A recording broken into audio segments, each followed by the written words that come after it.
Hi guys, let's continue further with our session 2. The topic is you need to demonstrate the knowledge of main features of LANs. The learning outcomes for session 2. Firstly, you need to identify the uses of LANs with respect to current practice. Secondly, you need to identify the main types of LAN media, and then you need to describe the main LAN configurations, and then describe the LAN bandwidth, and lastly you need to describe the LAN protocols. So the demonstrations identifies the uses of LANs with respect to current practices. The demonstration describes LAN protocols. So the definition: a LAN is a network that is limited to an area such as a building or a school. In a LAN, computers and hardware such as printers can be connected by a cable, copper wiring, fiber optic cable, glass fibers, or using a wireless radio waves connection. The protocol defines a common set of rules and signals that computers on the network use to communicate. One of the most popular protocols for LANs is called an Ethernet. Another popular LAN protocol for PCs is the IBM Token Ring Network. Architecture: networks can be broadly classified as using either a peer-to-peer or a client-server architecture. Computers on a network are sometimes called nodes. Computers and devices that allocate resources for a network are called servers. So an example of a client server would be something like this. Let's say you're having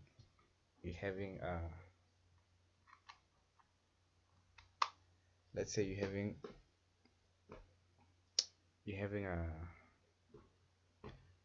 having problems with my mouse.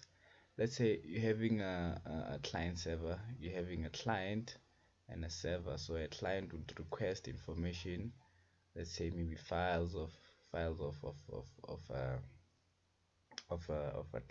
a user or something, and then it will request server. The server will have those request those files and those information, and the server will produce those files to a client. So let's go back to our network, local area network. The LAN is a computer network that spans a relatively small area. Most LANs are confined to a single building or group of buildings. However, one LAN can be connected to another LAN over any distance via telephone lines and radio waves. A system of LAN connected in this way is called a wide area network. Most LANs connect workstations and personal computers. Each individual computer in a LAN has its own CPU, which it executes programs, but it is also able to access data and devices anywhere on the LAN. This means that many users can share expensive devices such as a laser printers, as well as data. Users can also use the LAN to communicate with each other by sending email or engaging in a chat sessions. There are many different types of LAN token ring networks, Ethernet and ARCnet being the most common for PCs. LAN are capable for transmitting data at a very fast rates, much faster than data can be transmitted over a telephone line, but the distance are limited, and there is also a limit on the number of computers that can be attached to a single LAN. The demonstration describes the main LAN configurations. The typical LAN configuration are star, ring, and bus networks. A bus network is made up of a cable called a bus that is shared by all the workstation or the network nodes. All the nodes receive transmitted data, but the node to which they are addressed only accepts the data. The bus networks are easily and cheaply installed. An example of a bus network is Ethernet, the most popular network. So for an illustration of a bus network, got the terminators. This is the backbone. terminator, and we've got the nodes, which is our computers. And we've got the ring network. The ring topology is where workstations are connected in a ring pattern. Signals in the ring are sent in one direction from the source node around the ring from node to node until they reach the destination. A ring network can be designed so that a manufacturing terminal will not cause problems for other terminals. IBM's token ring is an example for ring network. This is an illustration of a ring token ring network. I've got a star network. A star network is where each workstation is connected to a central workstation called a network server. The cable is not shared in a star network, so if the server ceases to function, it can cause total loss of communication on the entire network. If any one workstation is not working properly, it will affect any other workstations. Starland from AT&T is an example of a network. I've got a similar illustration of that. So let's assume this is a server. Let's say this is a server. Yes, and then we've got, this is a star network. This is a star network. So if this falls down, so these nodes won't be able to access anything. So that is simply means that once the server goes down, everything goes down, the entire network. So advantages of LAN. Hardware such as printers can be shared, so individual workstations do not need their own printer. When they print, the data is stored in a queue on a server. The data is then passed to the printer.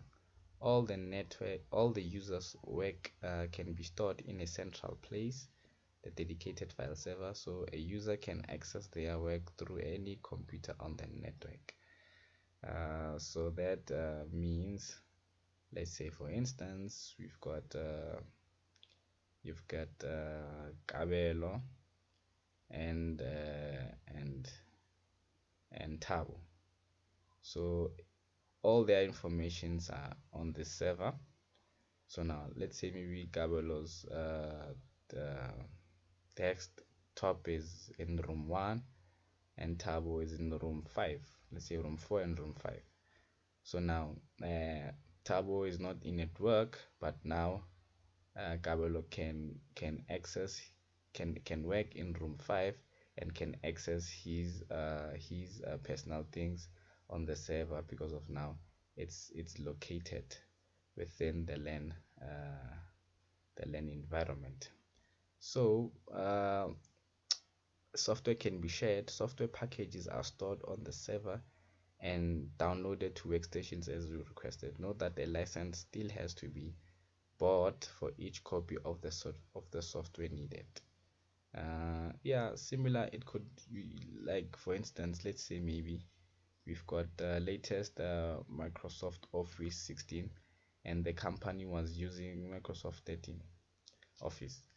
So now we wanna deploy those Microsoft 16 on these computers. So we could install it here and deploy it each on the workstations below. So but you need to have license for each of those deployed Microsoft Office packages.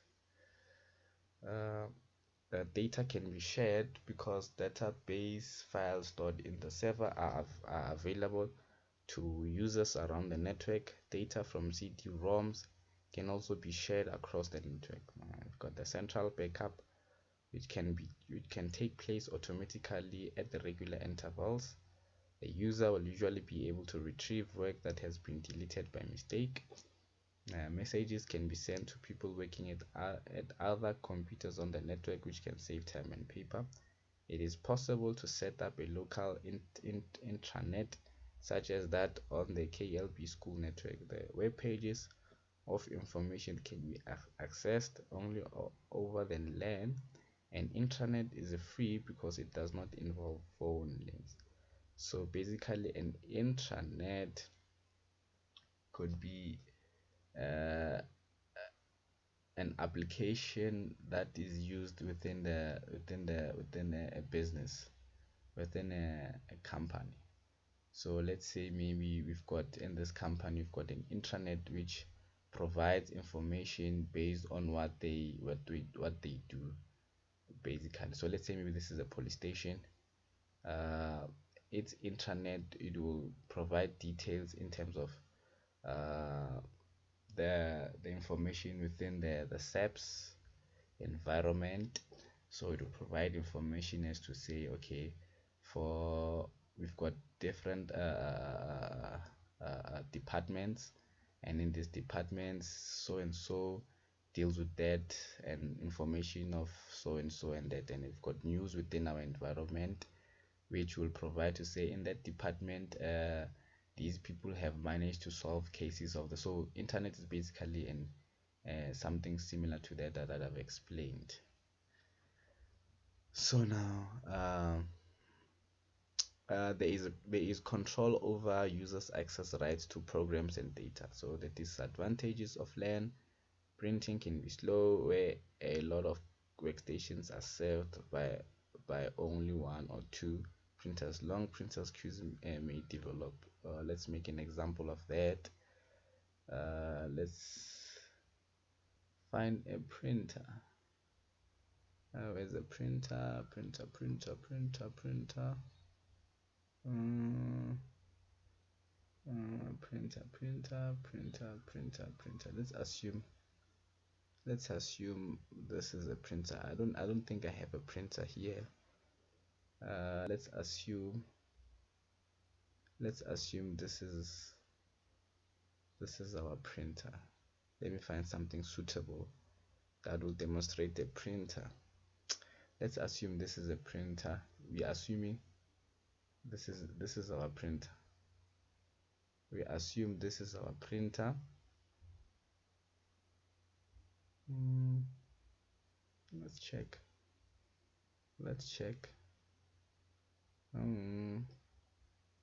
Yeah, let's assume this server is our printer, and now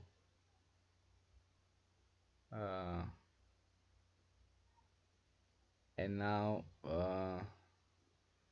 we wanna print as it describes here, to say printing can be slow where a lot of workstations are served by only one or two printers. So long print queues may develop. Let's say maybe we've got one printer. So now we queue these users would wanna print stuff, maybe document, maybe they wanna invoice certain products. So they need to send to their client. So they need to invoice, they need to print out, sign, and scan an email to their client. So now these it may be long, because now once these users invoice at the same time, the printer may take long to respond to their request. So that simply means that where it says where a lot of workstations are served only by one or two, queues may develop. It can be slow. So a virus can spread more easily. If a virus gets into one computer, it is likely to spread quickly across the network because it will get into the central backing store. So let's say, for instance, this computer were to access a virus. Let's say maybe this user had a USB, so he wanted to share some files on his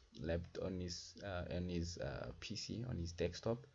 So he inserted the USB on his PC. So now the whole network, so now that has infected the whole network, because now the server will have access to that virus, and then once the server has access, all the PCs will have access, even the server to the printer. So all of this environment will be contaminated with the virus, figuratively the malware virus. So now as data is shared, there is a greater need for security. Users of the network have to have authentication techniques such as a user ID and password. Unique user IDs control access to the files and settings on the network. File password prevent unauthorized users from logging onto the network. Data may also have to be encrypted so that it is meaningless to if intercepted. So this user has to have his or her own credentials need to access whenever he or she arrives at work, needs to have his or her own credentials. So the PC will prompt an authentication tab where he or she needs to put his or her own credentials to access the network. So they mean that when they say the users of the network have to have authentication techniques such as user ID and password. So the user ID control access to the files and settings on the network, while password prevent the unauthorized users from logging onto the network. So if the server fails, all the workstations are affected. Work stored on the shared hard disk drives will not be accessible. It will not be possible to use network printer or network printers either. The cost of installing the equipment is greater. Cable can be expensive to buy and to install. Damage to cables can isolate computers. Some sections of the network can become isolated and will not be able to communicate with the rest of the network. Because networks can be complicated to maintain, a network manager may need to be employed to run the system. The demonstrations identify the main types of LAN media. The LAN media defines how you access the network physically. Three common LAN media are copper UTP cables, commonly referred to as Ethernet patch cables. It is the cheapest way of connecting a device to a LAN, very commonly used for normal connections up to 1 gigabyte per seconds. Optical fiber rather expensive but allows for a very high bandwidth. Thus, it is usually used as a backbone cable rather than normal connections between devices. Wireless LAN, which uses radio waves transmitted through the air, slower than the wired LAN, but allows for greater mobility of the host. Security may be a bit shaky, thus it's usually not used in security sensitive environments. In the demonstration describes the LAN bandwidth. The LAN bandwidth management. The LAN, which is the local area network, usually covers a small area such as a certain office, a few buildings, or perhaps just a home. Unlike WANs, wide area networks, LANs have no need for leased telecommunication lines and tend to have very high data transfer rates. In order for a LAN to run smoothly, the network manager needs to keep a close eye on the bandwidth usage by monitoring it carefully and being aware of which applications use up the most bandwidth. Problems such as performance bottlenecks can be avoided. PRTG network monitor is the ideal solution for easy, reliable LAN bandwidth management. This bandwidth measurement software provides administrators with live readings as well as long-term usage trends, all in clear, easy to read graphs and tables. With accurate information about network traffic and bandwidth usage, you can manage your LAN in a proactive way and steer clear of costly and time consuming problems. So guys, we're done with our session 2. So your PRG network, it's your monitoring networks which monitor your bandwidth. So it just monitor your bandwidth in terms of how much bandwidth has been used and so forth. So now it's when we move into getting into deeper into terms of the switch and stuff. You could see here we've got your fast ethernet, which is your links and your VLAN and your IP addresses and your MAC addresses. These are just your ports in terms of your mediums are being inserted on the switch. So it's those kind of things where you have to monitor your network in terms of people accessing your network, having using much more bandwidth and so forth. So yes guys, we're done with our session 2. uh, you can continue and do your activities for session 2, and then after completing doing your session activity for session 2, continue further with our session 3. Thank you guys. See you in our next video.